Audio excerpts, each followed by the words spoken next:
Constructive Criticism is sponsored by Oasis Games. MTGOasis.com is the place to get cards for your next Magic event. Try them out with code CCMTG for 15% off of your first order, and use the code WouldThatBeGood for 4% off of every order. Want to support the show directly? Head on over to patreon.com/CCMTG to check out some awesome benefits and future goals for the show. Thanks for listening, and here's this week's episode of Constructed Criticism.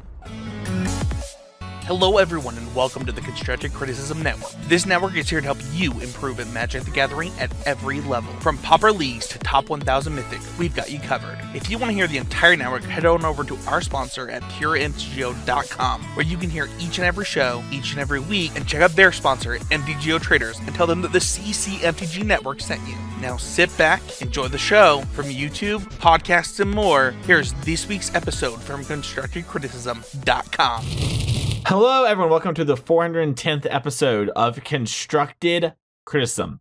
I'm your host, Mason, joined by my co-hosts, Abe and Spencer. Abe, how you doing today? I'm doing good. It's getting hot out there. Yeah, no hat today from you.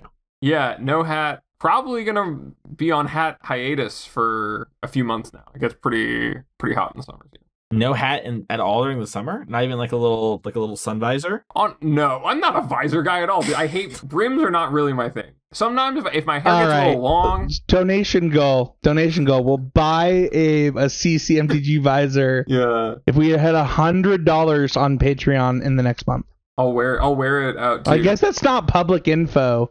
If we get 4 patrons this month, I'll buy a CCMTG visor.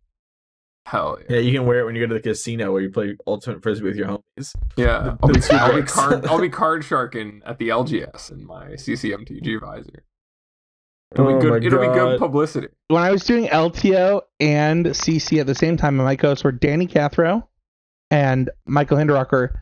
They wanted me to do CCMTG rompers. They wanted rompers, and they both said they would wear them to the Pro Tour. And I was like, I'm not paying for this. Oh my goodness. Well, hey, speaking of the Pro Tour, it's all about that today. We're talking all about Sam. We're going to go over the Pro Tour, everything in between. But first, we need to be doing Always Improving as the main point of the show. And Abe, it's your turn to go up first. How would you always improve this week? Yeah, so this week's Always Improving comes courtesy of a coaching session I did, which was mostly theoretical, where we talked a lot about hammer time and specifically like how I had been approaching matchups. Because they felt like they'd been out of the format for a bit, things had changed since Lurrus had been banned, and they were kind of having trouble adapting to the way things had changed with the way the decks were constructed. And something that I noticed as I was, working through things with this person was how differently I had been thinking about Magic in general, and also specifically in the lens of this deck, just about Magic in the way of trying to focus more in the modern era of Magic on invalidating cards and really playing to attack very specific points of interaction when I'm playing or when I'm making strategic game plans, than, necessarily focusing on something like grinding someone out with just, I'm going to generate generic resource advantage. I was really thinking about the game, and notice I was talking about and thinking about the game in much more a way of specific pinpoints than I had really ever in the past. And that really, after that session, I was sitting there like, wow, that's really like, I hadn't thought about it because I've just been doing it, but that's been like a really, really big way that I feel like I've stepped things up, and has been really important to, especially as Magic changes all the time, and things like Modern Horizons 2 drop in the game develops forward in these power jumps, that has been huge in me adapting to that. And I've really been thinking about that, applying it to other places as well, not just in Hammer Time, of where I've been seeing it and where I haven't been seeing it, and how to use that to grow my game. So it's definitely an interesting thing to think about, especially in the current era of Magic. I actually think that it segues really well into one of my points that I wanted to make in Always Improving. I have a pretty big one. I'm going to do them in a different order than I was going to, but what you just said, Abe, makes me think about kind of where I'm at in my gaming space. So right now, I'm about to prepare for playing in Smash World Tour Crown 2. And today, I unfortunately had to take PTO because I was in the emergency room for 5 hours yesterday, and I'm not allowed to drive. And long story short, I'm okay. Nobody worry about me. But I got to play and talk to Matt Kling a lot, who's my Smash partner, former host of the show. And one of the things that we got talking about is he had said something. I don't even remember what he said, but we talked about its analog to Magic. Because I mentioned that I thought Magic players were bad at doing this. And how Magic players practice versus how Smash players practice. The thing we got talking about is like, I'll go really specific for those who play fighting games or play different types of games. My Smash partner has a problem where he specifically will roll to the left or do things to the left to push his opponent to the right because he's used to doing his combos to the right or used to doing sequences to the right. This is really similar to basketball where players will push themselves and their opponents to like fade left and then go to the right hand or fade right and go to the left hand depending on what they're comfortable with. And in Magic, it's really funny because you think like, well, what's this analog to Magic?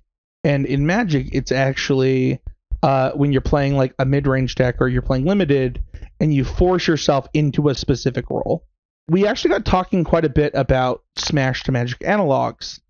And it was really interesting in understanding like, well, are the things that I'm doing in Smash that I was once good at in Magic that I'm no longer good at in Magic and things like that. And it actually got me thinking quite a bit about aggressively slanted mid-range decks and about ramp decks. Additionally, it got me thinking about a thing that was said on a podcast that I love. It's called Tweak Talks. It's by my favorite content creator. And there's this moment a few episodes ago where they talked about resetting neutral. And if you're a fighting game character, you'll understand what this means. But I'm going to put it in Magic terms, which is that they wanted you, when you didn't understand what's happening, to go back to the middle.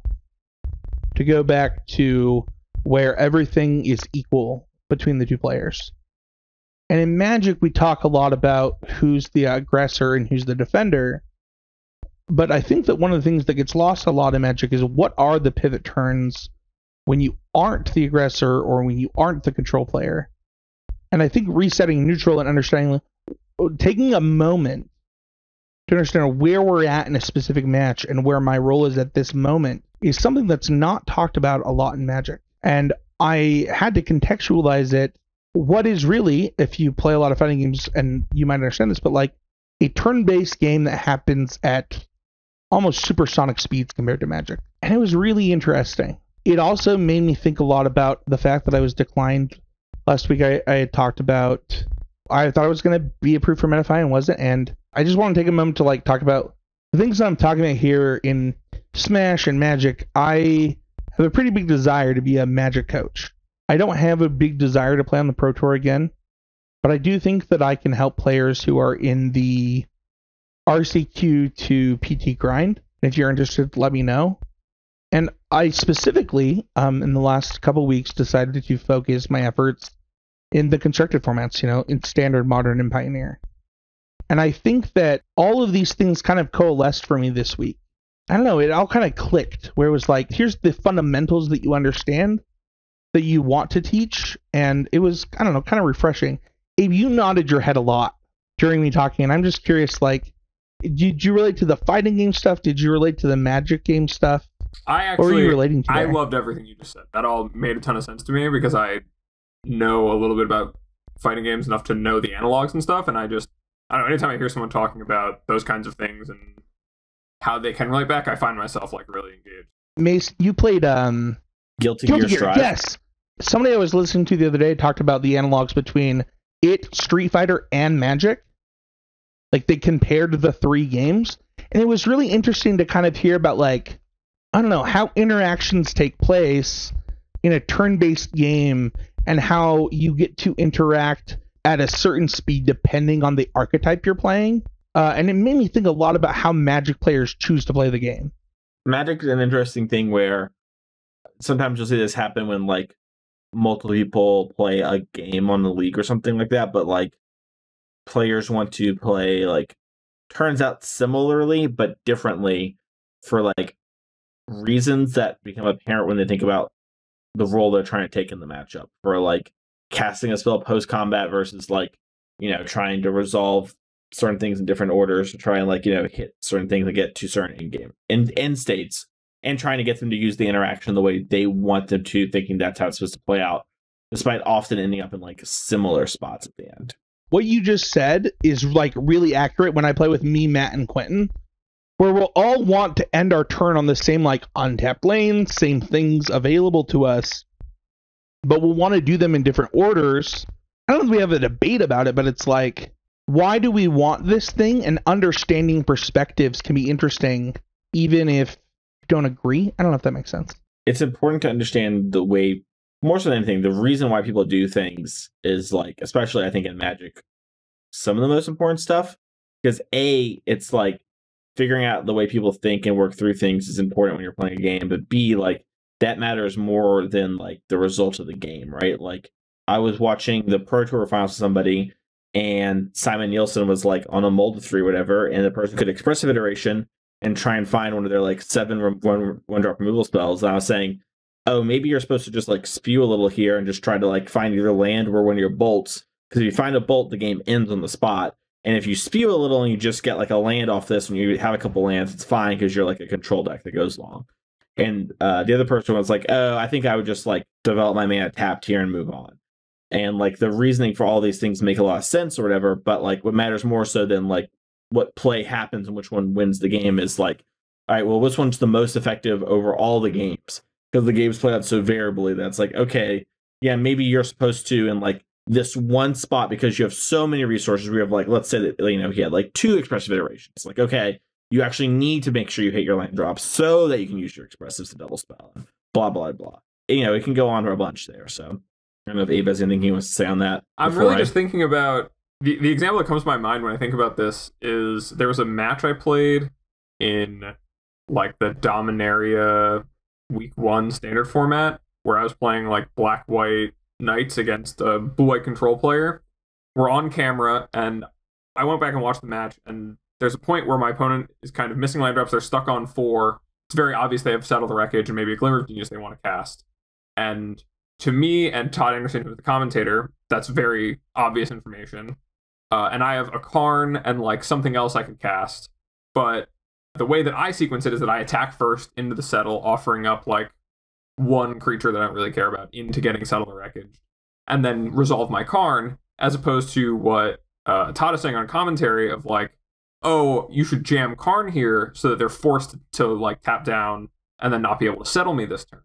You know, neither of those is like necessarily wrong. I think both are valid ways to take that game with that mid-range, you know, this attacking mid-range deck, to either value sticking the Planeswalker higher or to value getting the damage in higher, because I'm winning on both axes if I choose one to go on with the way that game's playing. But it's just a matter of which direction do I want to take it with the way that I'm sequencing my spells, and that's a perfect example. Mason, which of the lines did you prefer? Because I actually know which one I prefer. In Abe's example, I was trying to listen to the content more so than think about what I would have done. I think that if I'm playing against a control deck, I would probably want my Karn to resolve more than anything. And so giving them the option to settle my 1 creature and 1-for-1 there and slam a Karn is very appealing to me. But I don't know enough data to know. I agree with Mason. So I'm curious, how did that end up? I won that game pretty easily. It didn't matter.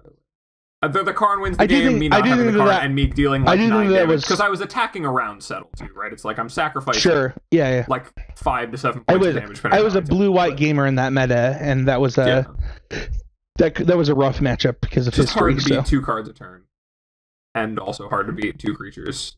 My always improving moment comes from just trying to like tweak and think about like the actual tournament you're playing versus like the theoretical best thing, which is funny how it's counter to what we just kind of spent some time talking about. And this is something that Abe and I have had conversations with our friend Derek about, where we jammed our head into the wall, where it's like, yes, if optimally over 1,000 tournaments, we shouldn't play this card in our main deck, but we're playing like an 8-man tournament and we know everyone's playing Burn, so we're going to play Core Firewalker in our deck as like an example, right? Our friend will be like, no, you're just not supposed to do this, whatever. And so I spent some time to think about, hey, like, what is actually the best thing to win this, like, local Modern tournament I'm going to play, yada, yada. And thinking about, like, how much do I win a metagame and, like, think about what I know people are going to play and all that sort of stuff. And really, the always improving moment comes from the process of figuring that out on a smaller scale, because I have a lot of experience doing this on a bigger scale. And ultimately, a lot of time what happens on the bigger scale is it's like, okay, there are small trends, but ultimately, when you look at Modern, things kind of coalesce around certain spots. People play the decks they're going to play, and you can't over metagame for any small thing. I know like 13 of what the 16 people are going to play in this local tournament. I can do things like play a bunch of Supreme Verdicts, which I normally wouldn't do in my creature deck, especially in the main deck.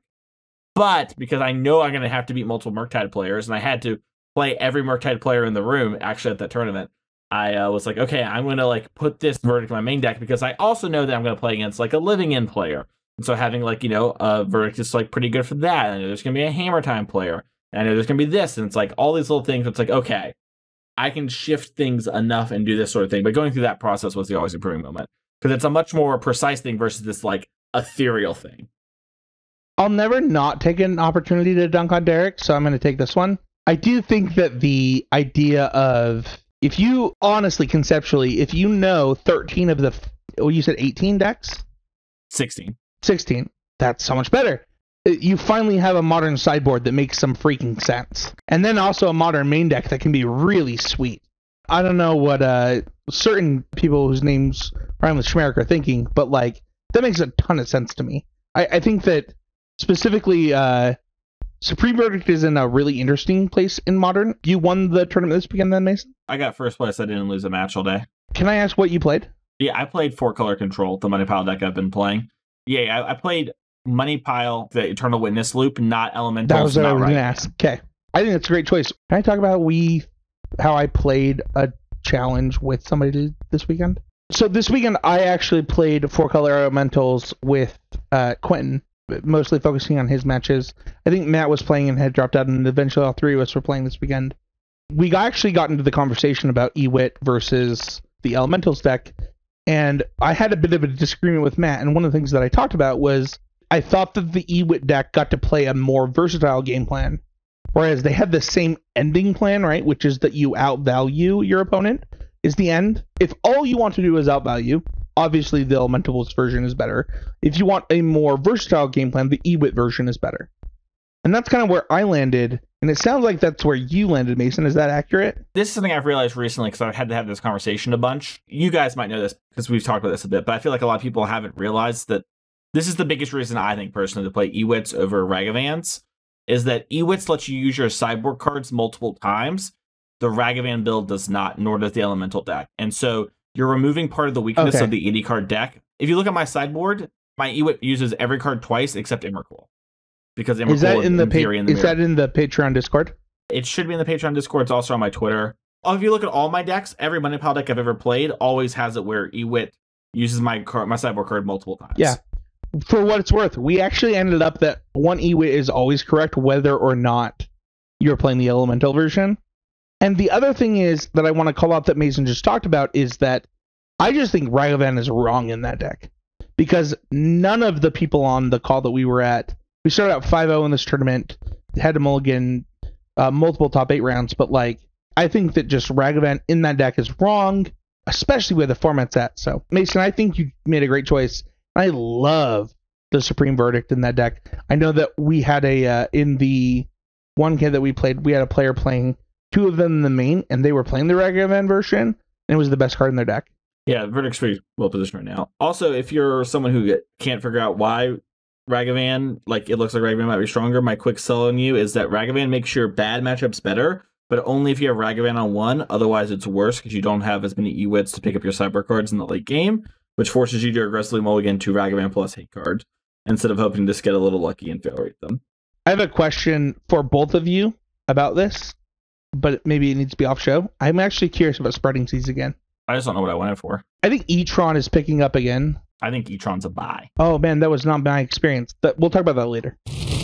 Awesome. Well, let's get into the main meat and potatoes of this week's episode. Pro Tour Streets of New Capenna Standard. It's all standard all the time, baby, even though the format was half historic. We're not talking about that. That format's got made up Boogaloogie cards that you can't apply to your real life. And so we've decided no Boogaloogie cards today. And you can't disconnect on this episode if we play standard and paper, so that's why we're focusing on this. Let's go over the point system real quick, because Spencer went through and had to go through and do all the power ranking stuff like we used to do. Yeah, so we're going to talk about some points today with these deck lists. And what that is there's like a Frank Parson way of giving out points for how decks do in a tournament. For example, first place gets 7, second gets 6. It gets less points as we go down the finishes. So you're going to say something along the lines of like, Esper Midrange had 300 points. it's because there are a bunch of people playing Esper mid-range, and that's what happened, and he had some good finishes, as well as showing up a bunch. We'll get more into that as things go on, but let's hop right into things. We're going to start kind of at the bottom here with the decks, and we're just going to talk about Standard for the next 40 minutes and see how things go, etc. And so, all Standard all the time, Naya mid-range is the first thing we have here, bobbing up with about 5 points, and one of the most exciting decks from the tournament, in my opinion. Spencer, I know you love this deck, so I want to throw it to Abe first, because I know you have a lot to say about it, because we were talking about before the show went. Abe, do you have any thoughts on the Naya mid-range deck here?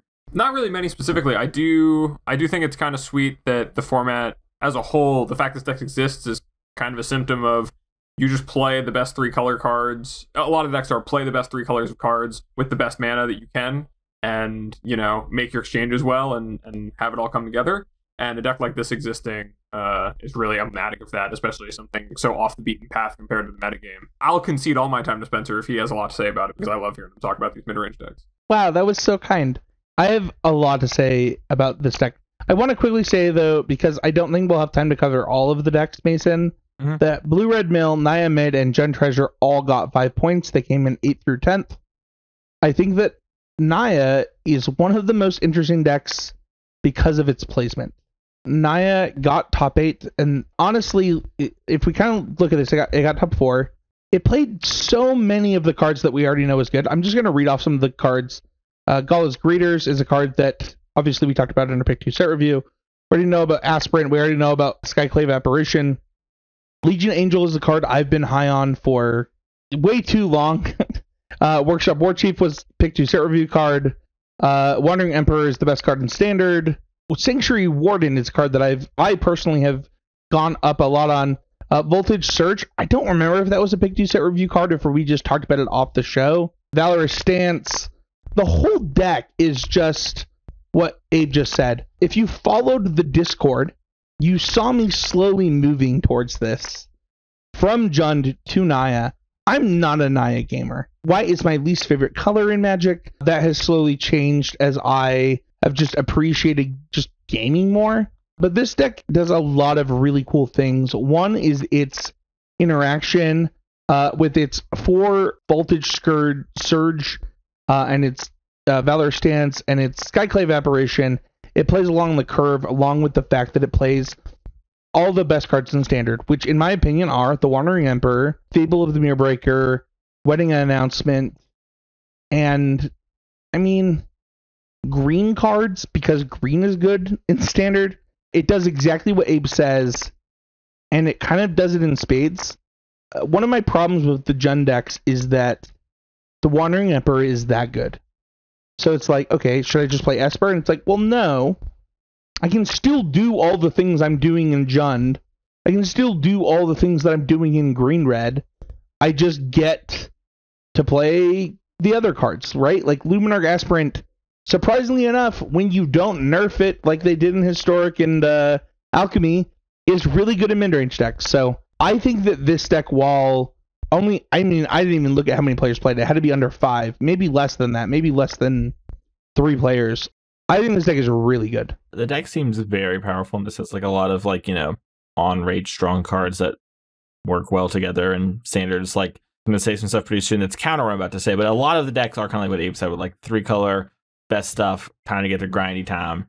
And I think this is just a great version of that, and it's very interesting to see how this is going to go. We have 85-ish days left of this Standard format, so I'm curious to see how this deck evolves and tunes and hones itself over that time, because that's a lot of time, and there's a lot of innovation just in this deck and in this tournament in the format overall. The thing we're not going to talk about today is Ob Nixilis, because Ob Nixilis didn't show up despite the narrative being in week 1.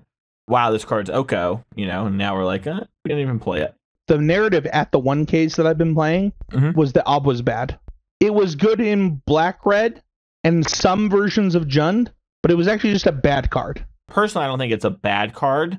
It seems like it's pretty easy to kill in Standard right now, unless you're playing Black-Red, like you mentioned, right? So then it's kind of hard in the other spots. And it really takes a lot of grinding attrition stuff, and the Black-Red stuff can't keep up with the other colors. I think you put Ob in a lot of formats, and Ob's really good. Never Oko level, but just strong. And it's not surprising that like when everything's about grinding, and a lot of the grinding actually comes from the battlefield of things like I believe it's Rafine is the Esper card that connives in as Ward 1. Yeah. Luminarch Aspirant Wedding Announcement. There's just a lot of ways to like push in on stuff. I'm not surprised that Ob dies a bunch.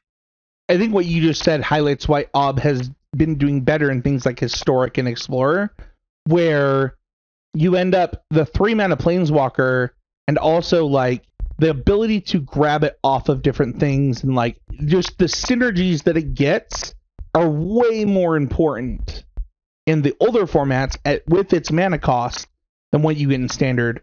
And while that synergy with Chariot was good in like the first, I don't know, 2 weeks, it has just been bad since. The format's just been so much about controlling the battlefield, it feels like, that this card didn't feel like it was doing much to progress that when you had one in play. Like you would wind up with 1, maybe 2 devil tokens because you're sacrificing like a 3-power thing and then you're upticking a bunch, but your opponent's really just taking like 4 damage or maybe discarding a card they don't really need to be progressing and curving out on you when you're doing that, and you wind up losing the board pretty bad to most cards that are pretty good.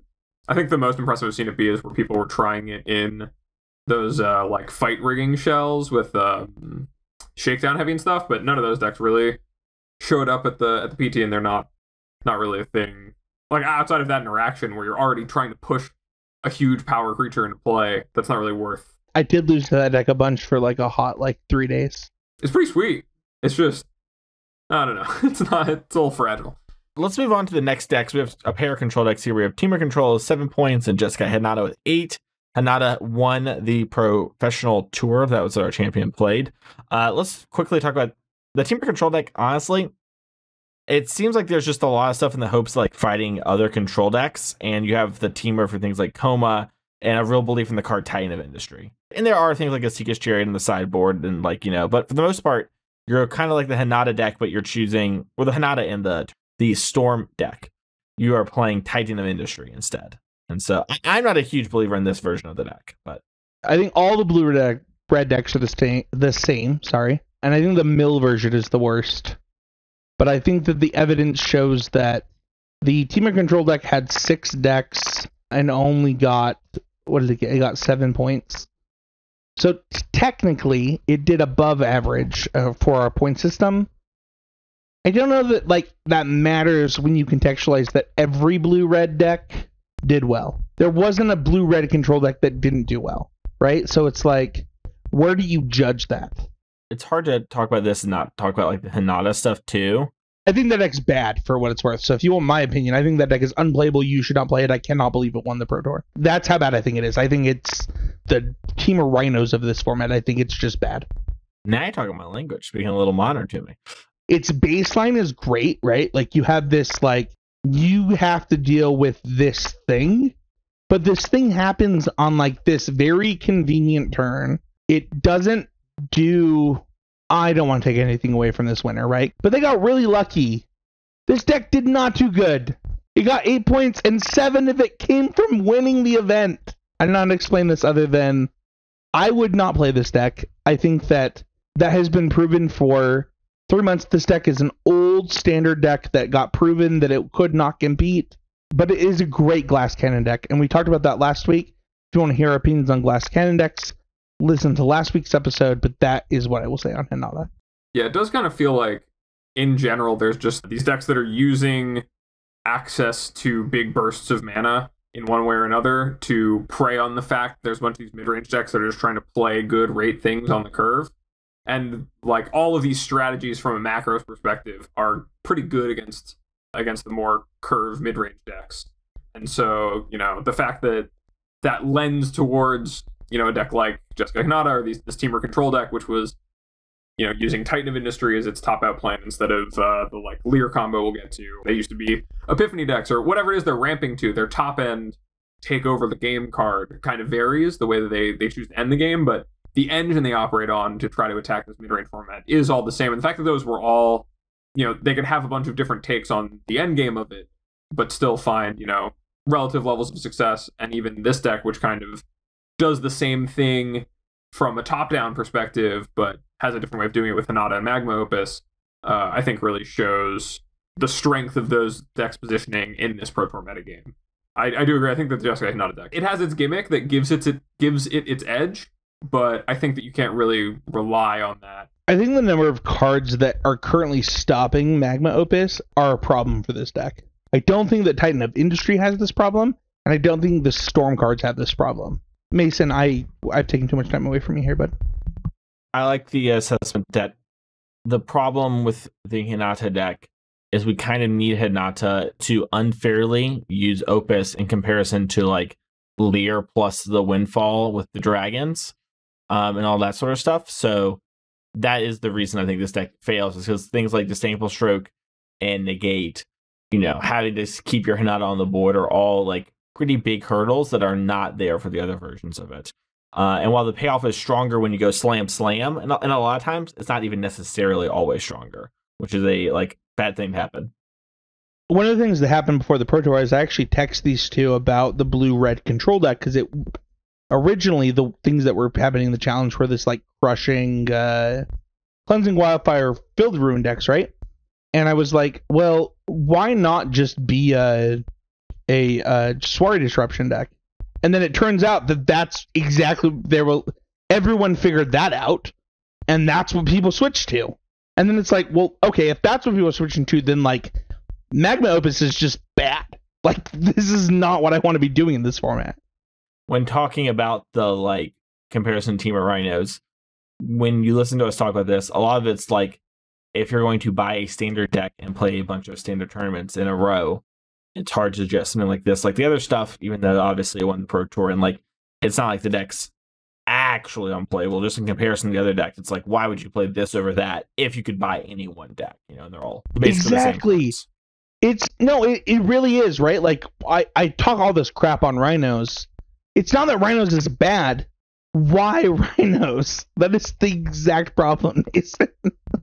Let's move on. We've talked enough about this, and we're gonna have to talk about the Jeskai deck anyways in a little bit, which we'll cover this. Jund midrange, which is funny because it does have a white card. I like this deck a lot. I think it's pretty sweet, and not just because it plays Black Market Tycoon, which I'm a huge fan of. Spencer, what do you think about this Jund deck? You know, you were talking a lot about Jund in the early weeks. I love you, Mason. You're my favorite. If you like smashed a bunch of Spencer decks together from our Discord, you might end up with this exact deck list from Shota. There are a few cards that are pretty clearly good in Standard. Chariot is one of them. I think that Shota ended up in a really, really strong place. Riveteer's Charm ended up... I don't know if I talked about this last week on the podcast. I don't remember kind of where we ended up. It was something that I wanted to talk about, but like that card ended up being way stronger than I expected. That draw 3, as good as Abe and I talked about it in that Pick 2 set review, was actually a draw 3 a lot. Like a lot in these mid-range decks. And one of the things that Shota did really well in building his deck is, one, I think that the card that Mason just talked about, the Janae Fay. That with Gallia's Greeters is busted. That with Black Market Tycoon is busted. And then you have these fun ofs, and I know that people hate fun ofs, but I actually think there's some really good reasons for these fun ofs. Workshop Warchief being a fun of in the main deck with the other thing in the sideboard is because that card is good in specific matchups. That's what I've noticed about it in Standard. You get the Fable Mirror Breaker 2 of combo where you can just make as many of these as you want when you have the mana. This is something that will actually come up a lot for the rest of this podcast. Do either of you understand what I'm talking about? So you can say it instead of me? Yeah, the Kiki Jiki you make. Tell the listeners about this. Well, so you can do the obvious thing of like, if you have a Kiki Jiki, you end of turn target the Rhino, and then you have a Rhino on your turn, you can do it again, and then you can hit them. That's cool. But if you have two Kiki Jikis that have transformed at end of turn, at the end of the opponent's turn, you have one Kiki target one, the other Kiki target the other. Now you have four Kiki Jikis, and with those four Kiki Jikis, you get the idea. So you can do it for as many mana as you have. Yes. And then you can attack for that many. And there are a few decks in this format that do this, and I think that this is one of the ones that do it the best. One of the things that this deck is also really interesting about is that it doesn't play Dragon, it doesn't play any BS, and it actually is one of the only decks, it is maybe the only deck that plays Valky, and I actually think that's a huge deal in this format, because it is one of the best top ends in the format. I also think that it's one-ofs in Duress, Ray of Refinement, and Infernal Grasp. smashing are really good. I think deck is beautiful. I love Shota decks normally, and the fact that he played mid-range instead of control is insane. Yeah, I think that like the thing that stood out to me the most about this deck list is just how much of it seems so targeted at making the Esper deck and just in general the other mid-range decks pieces of interaction significantly worse against it. And especially Esper. I think that with the amount of deck that showed up with Voltage Surge, this like plan works out less. But the Black Market Tycoon plus Ginny Fae is really good against the Wandering Emperor. It's really good against Vanishing Verse.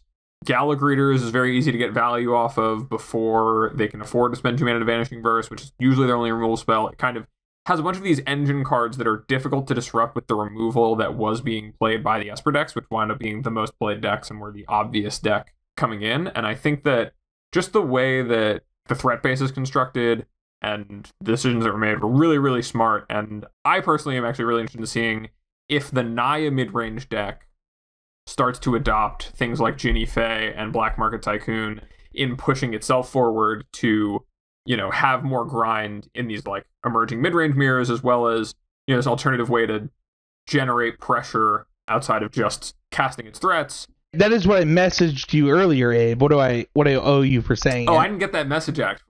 But I think that like there's a lot of really, really smart stuff. I think Shota had probably the best built mid-range deck in the tournament based on looking over a lot of these lists, down to even having my boy Unleash the Inferno in the 75 to handle extra like Fables and Meathook Massacres lying around the battlefield. So many good things about this list, and especially the Ginny Fae Black Market Tycoon stuff.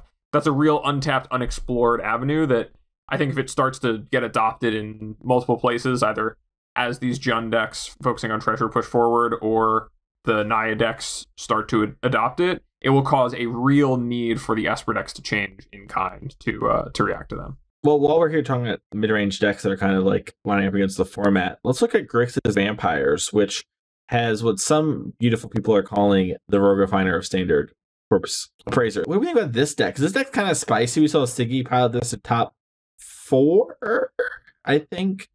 My brain's failing me right now. It's been a long weekend. It's so hard because they adopted the smash method, but he did top 4, yes. I mean, this deck's like pretty exciting. It's, you know, got the words Grixis and Vampires in it.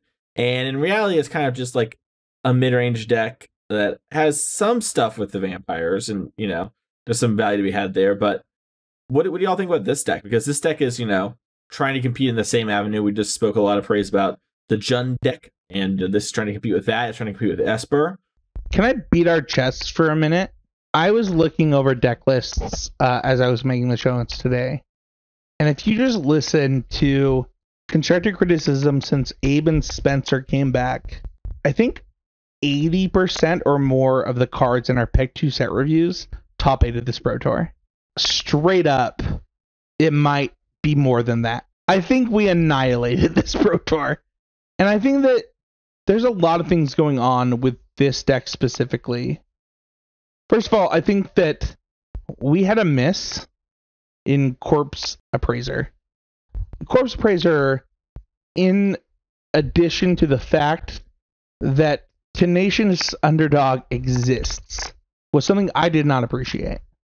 So Mason, as Tenacious Underdog was your card, I would love you to talk about like why Corpse Appraiser became so good and important in this Pro Tour. Yeah, so if you don't know, Corpse Appraiser is Grixis mana for a 3/3 that says, when Corpse Appraiser enters the battlefield, exile up to 1 target creature card from a graveyard. If a card is put into exile this way, look at the top 3 cards of your library, put 1 in your hand and the rest into your graveyard. So it's just kind of like a 3 mana thing that you play that's like a buy on the board that generates you a little value and then like has some nice synergies with your deck with things like Tenacious Underdog, which can come back from the graveyard. I don't know. I think this deck is interesting, and it tries to like. It's funny because it's a Grixis deck, but it tries to go under the other decks more and kind of like be the. It's a weird example, but it's like it's the boss Sly of all the mid-range decks we have right now, where it can grind, it can do stuff, but it really does try to sneak in. I agree. It is definitely a black-red deck that like is playing the blue-black Planeswalker. I can't remember the name off the top of my head. Yeah. And then like cheap interaction blue spells. Like that is this deck.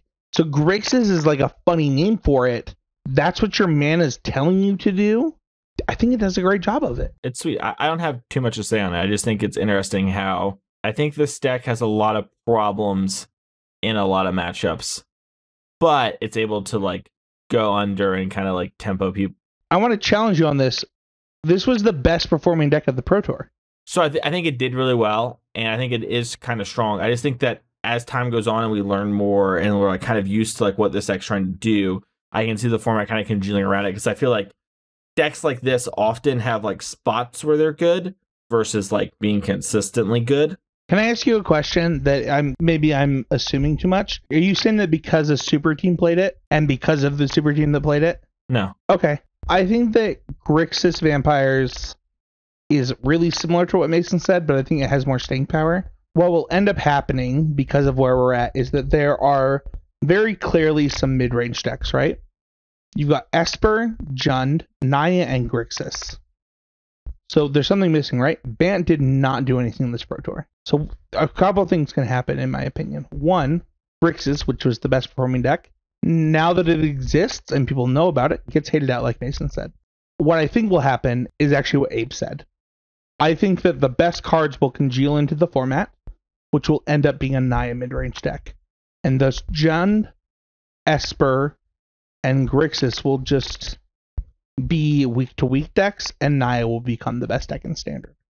And thus, I kind of agree with Mason in that it will fall out of favor. What about you, Abe? Yeah, I think that like the most appealing things about this Grixis deck are that it gets to play the lowest and tightest mana curve, and its card advantage engine is tied to the least answerable thing. Evelyn, which we didn't really talk about much, is like a pretty strong card advantage engine in this deck because of the amount of vampires it has, and that is a card that is difficult to remove, with the removal of the format being primarily Voltage Surge, Wandering Emperor, Vanishing Verse. It just lines up really, really well against a lot of that, while also allowing you to play at instant speed through interaction without getting punished and use mana off things like Fable Mirror Breaker. So this kind of just plays a lot of the best mid-range cards while still having a low mana curve and a very tight and lean curve. And I think that that was a huge advantage coming into this tournament, where people were just kind of bringing out their mid-range piles to fight a mid-range arms race, because if you can be the most efficient and interact the most efficiently, you're going to have an edge.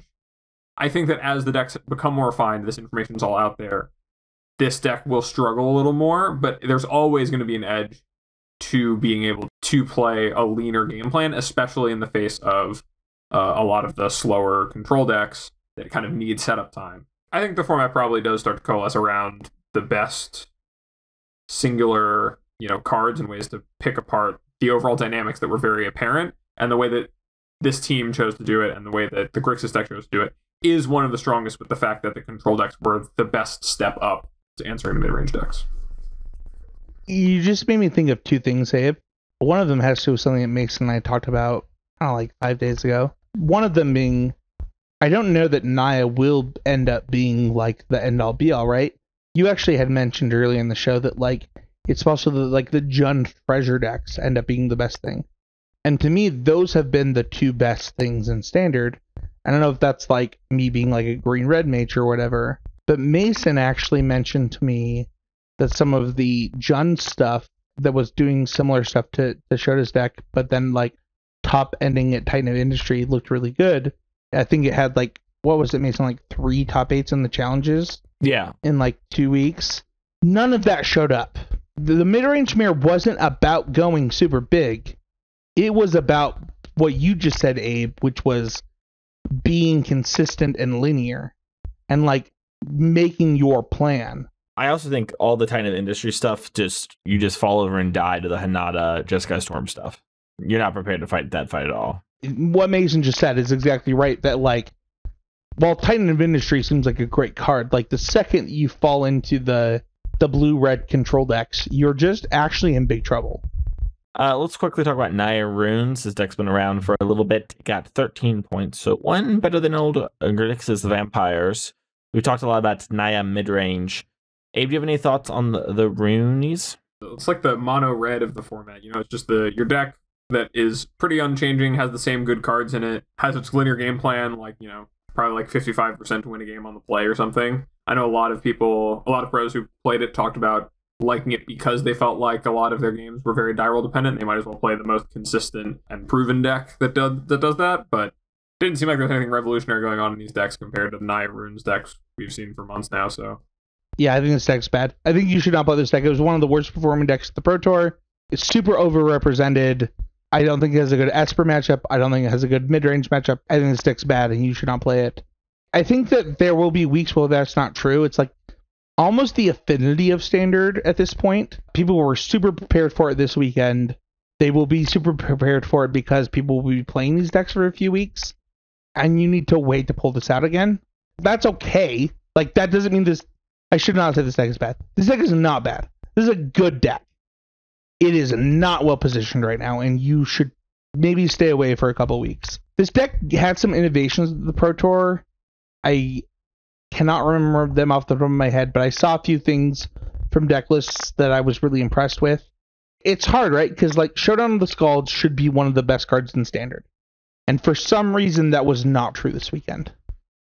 And that means a couple of things. One, it means that the creatures that are offering those mid-range plans are outperforming this card that should be outpacing all of them. Or two, that enchantments aren't good. Both of them mean that this deck is underperforming right now, which the data shows is true. Yeah, I have no real strong thoughts about the Naya Runes deck. I'd much rather spend our time talking about the Jeskai Storm deck. The Jeskai Storm deck came in with 30 points, which is the second highest finishing of a deck we are talking about today. This, we kind of alluded to earlier, is like the blue-red package, but instead of playing, Hinata or Titan of Industry, you have Aleer, Goldspan Dragon, and the 6 windfall effects. You have Unexpected Windfall, and then the new one, Big Score. And you kind of cast a bunch of spells, move through your whole deck, and then, you like show of confidence, get a bunch of power, and kill somebody. And you're like a controlling deck that does that. And so instead of taking multiple turns in a row to kill somebody, you take one big turn and kill somebody. And I think this is like a pretty well-positioned deck if everyone's going to try and fight mid-range battles. Like the idea of being able to keep up with them with having a combo finish that has just like generically good cards outside of the few small combo pieces you have in like Show of Confidence, I think is a pretty interesting spot to be. And it seemed to perform fairly well. Yeah, this was the second best performing deck at the Pro Tour outside of just Vampires, which to me means it was the best performing deck, right? Because it like was the second most played deck. For 2 weeks, people were on the LD version of the deck. Now we see this version of the deck. I think that Lear is just here to stay. We talked a lot about this at the beginning of the show, Mason, but like, I'm impressed by this. I'm currently in a league with this deck. I think it's very powerful. I think this deck's really good. I think what you just said is really important, though, where it still takes a lot of time. Like you're targeting a Goldspan Dragon like a lot of times to make, 11 treasures or whatever. But your opponent knows they're dead. They're going to die, especially because you have protection spells and ways to bounce your dragon, play your dragon again, make all the mana again. Like, it all happens at once. They just die. I just want to say Lear is an incredibly silly card. It feels so insane that a deck that does something this powerful is a standard deck. Something that literally draws almost its entire deck, casts all its spells multiple times out of its graveyard. It makes a nearly infinitely large Goldspan Dragon and kills you in one turn. Kind of insane. But that's all I really have to say about the deck. Yeah, it also has some weird, like, arena problems where, like, Ingles Tangrams, who was playing this deck, timed out because, like, he disconnected for a second and, like, just couldn't do it all. I did have an arena crash today playing this deck for what it's worth. I don't even know what was happening. My intranet turned off on the network that I was on 3 times today playing this deck, which has never happened to me ever. It wasn't like my internet was off. It went down to 0 bars. Like, I used too much internet. It then shut down the bars, didn't disconnect me, but I had no internet. Had to switch connections really quickly because luckily I have a router that has 2 services. But I definitely would have lost multiple matches today had I not had that. I think what Mason's saying, there is a I don't know if it's like a service problem, but it is a problem. Well, I just think the deck will be stronger in paper than it will be online. You will not have that issue, and I think, I mean, anything, the issue will be that people be overwhelmed and not know what to do, more so than anything else along those lines. But yeah, I just think it's strong and it pokes a hole in things. We're getting a little long in the tooth here, so let's talk about Esper midrange. I don't want to go over it. I don't want to like completely breeze over it, but it is the most played deck. It has 43 points. It is the deck everyone kind of talking about beforehand, and it looks like every standard format's end of its life. The three of the best colors or some of the best cards, aggressively slanted, typically mid-range deck. It is the Explorer of this format, the Green Black Explorer. It's like the Abzan. It is trying to just grind while being proactive enough, and luckily it has threats that grind and are proactive. So, what do we think about Esper midrange? I think it's the best level 1 deck. I think that the level 0 deck was obviously Naya, the deck we talked about earlier. I think the best level 1 deck was Esper midrange. Obviously, the deck took seconds, and I have a pretty big problem with this deck. I think that, obviously, Rafina was one of my hits in the Pick 2 set review, but I actually think this card is too good. I really hate the games that Rafine gets played on the play. I think that on the play, this card is too good. Sure, I think the deck is very strong, and it'd be very hard for me not to play something like this, Naya with the Storm deck, basically at all the tournaments coming up for the foreseeable future. I think it's really hard for this deck to go too wrong. I think that's like a pretty powerful place to be in Standard. It just has like a lot of good walkers that take over the game, good interaction, and like reasonable sideboard cards and reasonable plans, and you can tweak it a little bit too. I think that a big key to succeeding with this Esper deck is going to be understanding which of the cards in your deck your opponents are trying to fight over the most. If you look over all the lists from the PT, there are ones that are playing, more copies of Obscura Interceptor to kind of double threat with their Wandering Emperors. There are ones playing more Loths to go bigger, or more 2-drops like Malevolent Hermit to go smaller, to try to figure out how to best position against a field of what they assumed was likely going to be decks that look like themselves. And if you can figure that out, you're going to have the best build for the weekend. And then if things break your way, you're going to be good. I do think that's most of the trick. I mean, obviously all of your cards are really, really good. You are playing just the best suite of threats that you can play that cost less than 1 million mana, outside of having access to Fable and Mirror Breaker. And short of that, you are just playing the best cards. So it's a very safe bet. It's the deck that if I were only to play one deck and play it every weekend, I would feel most confident bringing and playing and keeping on top of if I were to start like today. But you will have to do a lot of adapting because you are the deck that will always have a target on its back. It's so funny. It is that we are ending up where we are at in the world of Magic, because typically I would call Murktide the Esper of Magic, of Modern, right? But I think that because of where the pandemic left us, I would call this the Murktide of Standard. Like, this is Murktide. You are the best deck, quote unquote. You will have the most people playing you, and you need to very meticulously decide what cards you're going to play to end up in the spot to win. Yeah, and that's like an appealing, fun thing for a lot of people and a lot of players. And if that's kind of your thing, go ahead, get ready. Week to week, there's a lot of exciting and fun things you can do, and a lot of really cool spots to pick your battles and figure that out. And that's like a fun song and dance to go through. And I think we have a pretty exciting format for that. We kind of talked about this here a little bit, but what would y'all play and why? And I'll start with you, Spencer. I would either play Jund or Naya. Honestly, that's not even just like a green-red gamer thing. I just actually think that like taking the things that Jund midrange and Naya did and applying them to Jund Treasure seems really appealing. And also, I think that Naya midrange just has the best cards. Just straight up, Naya midrange has the best cards in Standard outside of one card, which is the 3-drop in Esper. And I think that the fact that the Naya midrange deck being so underplayed did so well means that you can beat that deck. That's the only places that I would end up, despite the fact that all I want to do is ramp. I would just end up in one of those spots. Dave, what about you? Yeah, I kind of echo Spencer. I think I would spend a good amount of my time working on refining the Naya deck and, working in those ideas from Rushota's Jund deck to kind of hybridize those ideas and see where it can go. There was also, we kind of glossed over, but there was a interesting like Jund treasures with a blue sideboard package of counter spells where maybe if you're playing that many treasure makers, you can afford to push your mana into having better interaction. Really, like I could see that being a very late stage form of the best mid range deck in the format, being that kind of double splash situation. But you know, that's where I would put my attention personally. I think that has the most room for growth and to be dominant in the decks that exist right now. Yeah, we didn't talk about it. Autumnbar Chat played a 4-color beatdown deck, which was 2 colors with so like that's like it's basically a green-red deck. It has Riveteer's Charm as like a draw spell basically, but then like has sideboard. It has like, you know, negate, Disdainful Stroke, Infernal Grasp, and there's something else I can't figure out the name where it is right now. Unleashed Inferno, and you basically are like trying to do that sort of stuff. So it's along the same lines of that. And in fact, if this might even be the deck you were mentioning there, just in my head, I had it kind of categorized as green red because it's predominantly that.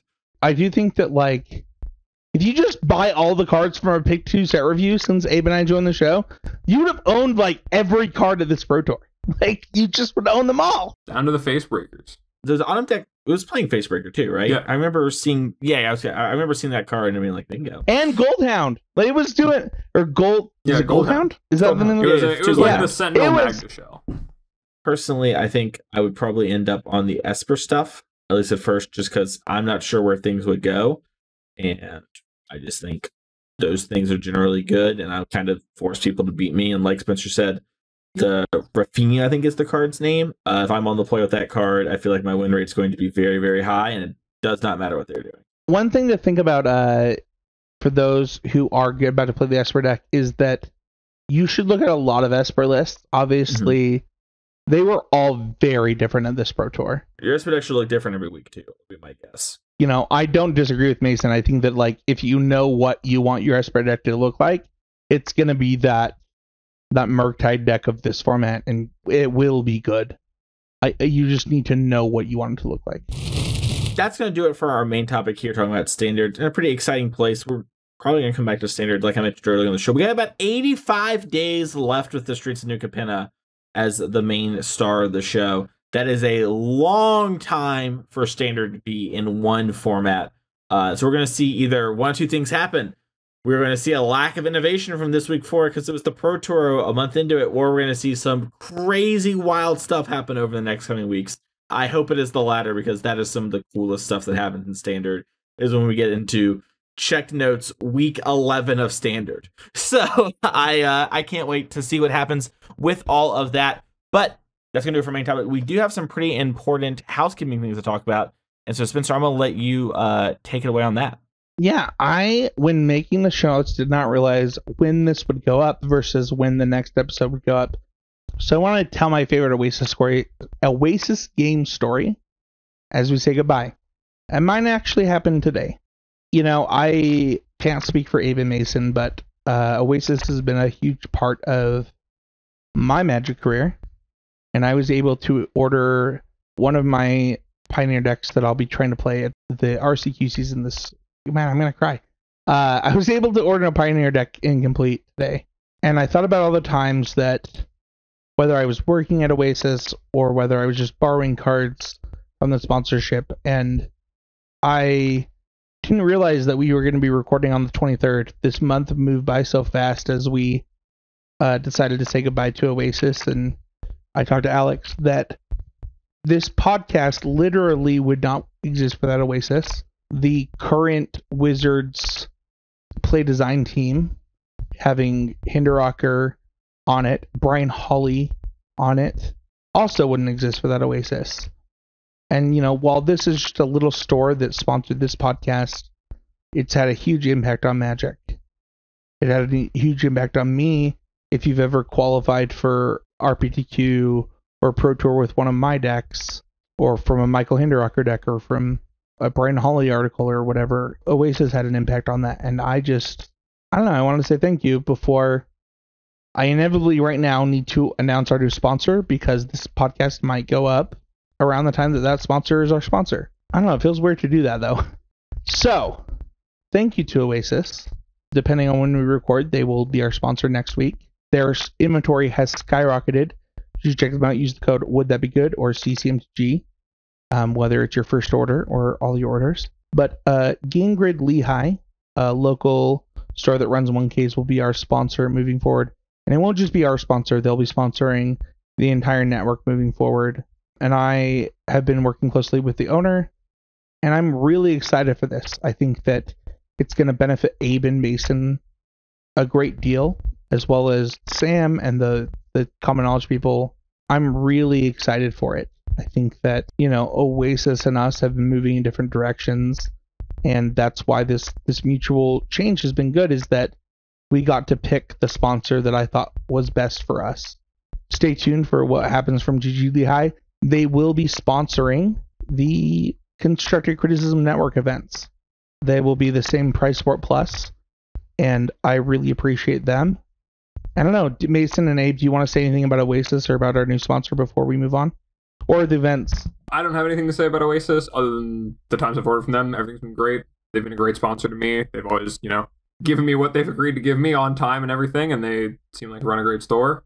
And I have appreciated their support, and I look forward to working with this next store. But 8 years is a long time to be doing something. So hats off to them for believing in a podcast that has been so great, and I'm excited to see what this next thing is doing for the network as well. Yeah, Oasis Games has been a great sponsor.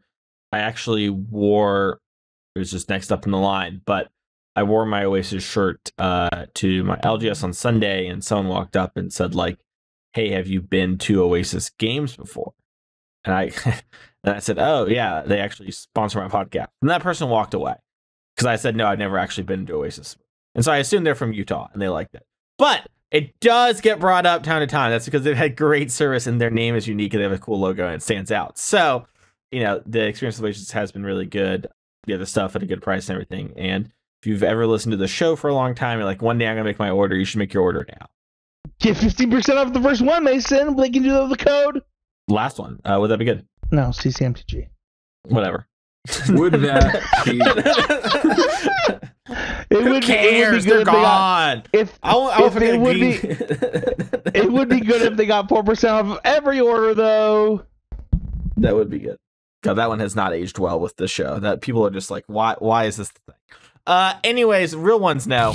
Let's move on to the Patreon question. The show will always be free, but if you want to support the show, you get a couple benefits. You get to watch this live, like some people are doing right now. You get to have the Discord. You get to talk. We post deck lists. We have conversations. We do all that sort of thing, and you get to ask questions that end up on the show, like this one, which is when you look at results from a tournament to see what's doing well or what's going on in the format. What exactly are you looking for in a deck list to answer those pre-existing questions? The main things that I'll say I'm looking for specifically for a format like Standard, and because I think for older formats, I'm looking for trends more than anything. But in Standard, I'm looking, like Abe mentioned ad nauseum on the show, how do these threats line up against the removal and the answers to the questions being asked? And what are the best things to do? And it's part of why Spencer's frustration with Rafine and why it's so strong, dodges a bunch of things, makes the things that have to answer it cost one more. And there's just not a lot of good ways. It outsizes things on the battlefield too.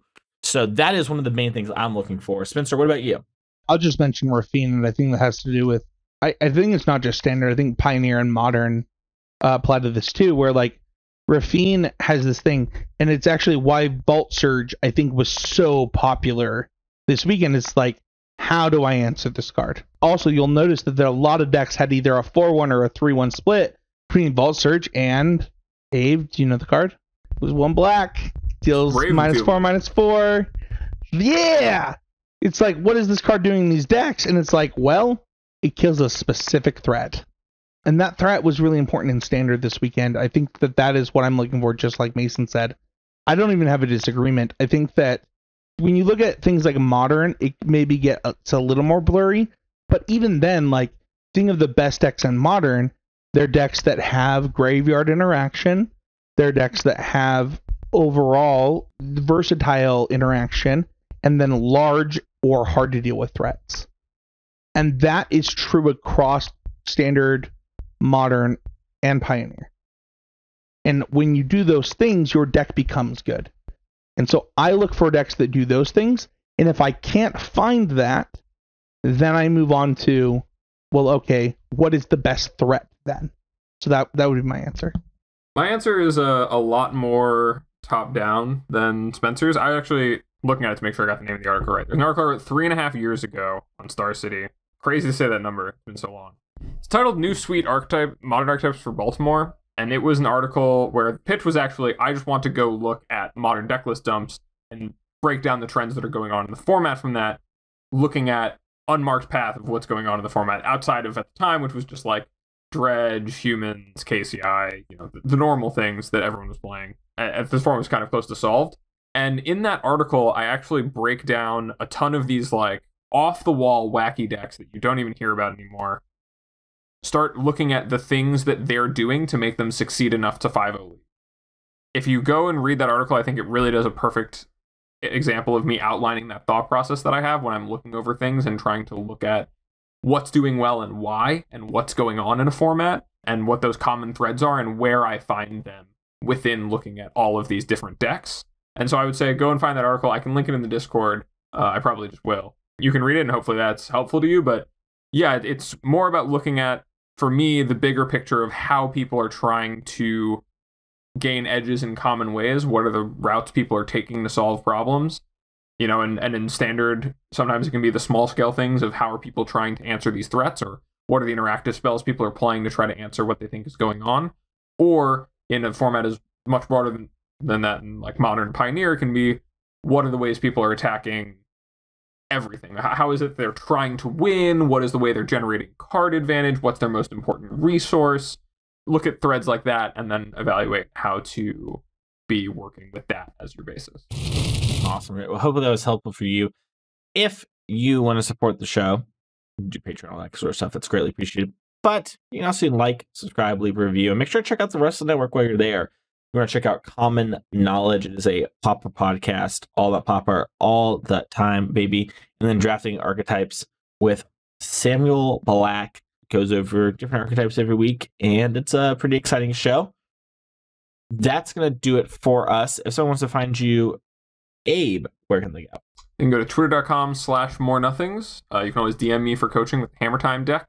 Sessions that have been going really well. I was helping someone who's actually, for the first time, had someone who's actually just playing my 75 I posted on Twitter, and we were talking it over. If you want help with that, hit me up in the DMs. We can get you set up. How about you, Spencer? If you want the RCQ qualification guarantee, you can hit me up on Twitter at Spencer13H. If you don't qualify for an RCQ off of my coaching, or you don't feel like you are #always improving, I will give you your money back. That's the best way to get a hold of me. You can also find me on the YouTube channel. I'm going to do a deck tech this week on a few decks, probably Naya, Esper, and Jund. Check that out here on the Constructed Criticism YouTube channel. And then I stream almost every week now over at twitch.tv/easymedia. This last week I did a Zelda Breath of the Wild stream. The week before that I did a Lego Star Wars stream, done Magic streams, Smash streams, multi-gaming streaming stuff. What about you, Mason? You can find me at twitter.com at MasonEClark_. Bigger number, better person. Lost all my followers. Let's get them back. And you can also find my articles each and every week over at Card Kingdom. Who knows what's going to happen this week? I have to write it all tomorrow, and I haven't even put my pitch in yet. Life's wild sometimes, baby. So make sure to check that one out. You can find me here each and every week and over at twitch.tv/TheMasonClark. Thank you all so much for listening to this episode of Constructed Criticism, and we'll see you all next week for another episode of CCMTG.